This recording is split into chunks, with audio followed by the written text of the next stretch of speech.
Hello everyone and welcome back to the channel, and today I'm going to be doing something a little different. I was looking at some stuff online and I came across some things which made me want to make this video. You all read the title, I'm just going to explain it a little bit, and generally this video is going to be mostly my interpretation of all the Saiyan forms. It'll probably be more accurate to say most of them since I don't have an explanation for every single one of them. With that being said, I'm going to try my best, so now let's get into the video. Alright, I'm going to start with the first of the regular Saiyan forms, which is False Super Saiyan. The form is pretty self-explanatory: Super Saiyan before you're powerful enough to become a Super Saiyan. And that leads us nicely into the first Super Saiyan form, which is of course Super Saiyan 1. This is just the form that every other Super Saiyan form evolves from, so just base Super Saiyan. Now into Super Saiyan 2, which is literally just that, Super Saiyan 2. It is a spikier and more powerful version of Super Saiyan. Now Super Saiyan 3 is where it starts to be a little bit more complicated, and I have an opinion. The third form here is distinct from the other two because it has longer hair and is more primitive.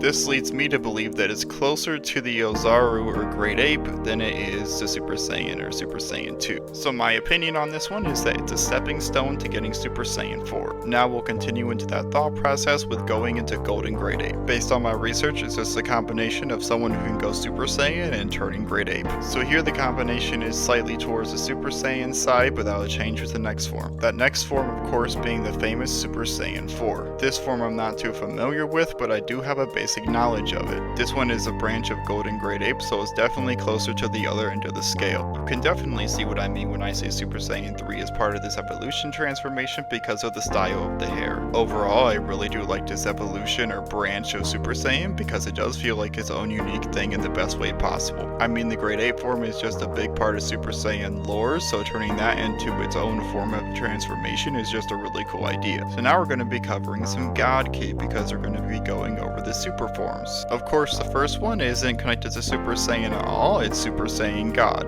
This one is made when a group of Saiyans comes together and performs a ritual to let one of them become a Super Saiyan God. I do like the lore aspect that the older Saiyans wouldn't have been able to easily get Super Saiyan, so they resorted to a God ritual. That one is a pretty decent start, and now we're going into the first official new Super Saiyan form in Super and Super Saiyan Blue. Or you can say the long-winded version of that name, but that one doesn't sound nearly as good as Super Saiyan Blue. Super Saiyan Blue is simply just Super Saiyan stacked onto Super Saiyan God. Now I do like Super Saiyan Blue, and I do think it's a cool form to have in the series, but it's just pretty generic compared to the more unique ones that have been covered so far. Of course, stacking Super Saiyan onto Super Saiyan God is a really good idea because Super Saiyan God is just a boring form by itself. So I'm not sure if this one is repeating or not, but I'm going to include it anyways. I'm going to put in Super Saiyan Blue Kaioken from Goku. Technically, Kaioken isn't a Saiyan transformation, and this isn't the first time this argument is going to come up, but I'm going to include it anyways because Super Saiyan Blue is involved.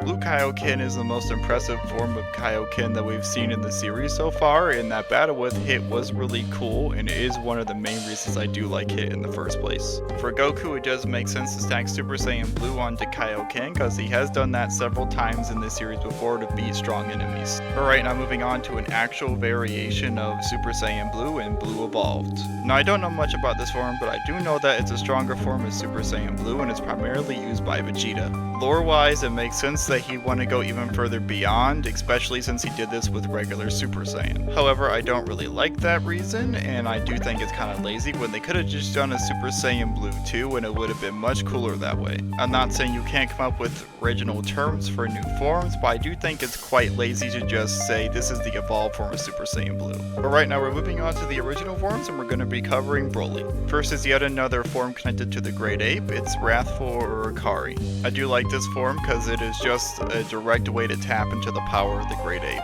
It makes sense because most modern Saiyans do not have tails, so I think most would rather use Akari than try and regrow a tail. Of course, besides Super Saiyan, we have seen Broly use no other forms and of course the legendary Super Saiyan form itself. Now I'm just going to clarify, I do think this form is called Legendary Super Saiyan, and if you disagree, that's your opinion, but I'm not going to change my mind about it. Alright, now that that is out of the way, I will discuss the form now. Now besides Super Saiyan 2, this is probably my favorite form in Dragon Ball, and because it is just so damn cool. Everything from the aura to the hair to the way the user bulks up when using it is just one of the most unique forms they have ever made that isn't connected to the Great Ape. I don't think it is connected to the Great Ape, but if it is, I don't have that knowledge, and you can correct me in the comments if you want. As far as I'm aware, the people that can go as Legendary Super Saiyan are just mutants, and I think that's cool because mutants are probably some of the coolest people in alien races. What I do find interesting about these mutants is that in Super they do write them as some of the most non-aggressive people in the series. That is until they get angry and transform, and well, you know what happens next. Alright, now I can go on about this form all day and how awesome it is, but we gotta move on to our last one. And this one might be controversial to some people, but most people won't care, I would hope. I'm talking about Gohan's newest form of Ultimate, in which I think is a hybrid of Super Saiyan 2 and Ultimate, which is Gohan Beast. Now, Potential Awakening has been there since Namek, and Ultimate is definitely the most interesting version of it. And this transformation is really interesting because it's similar to Super Saiyan 2 all the way down to who triggered the transformation. Now, as to why I think it's a combination of Super Saiyan 2 and Ultimate, I do think it's that way because mostly the appearance and how it was treated. It's basically a combination of his anger transformations in Super Saiyan and his calmness and powerfulness in his Ultimate. I just really like the transformation as well as just like superhero in general because it's just a good movie. Alright, well that'll be the end of this video. I do appreciate you for watching it. Now let me know if you want to see more videos like this if you really enjoyed it, because I definitely wouldn't mind doing more of these. Any support is really appreciated and it goes a long way towards my channel, and with that being said, I am out.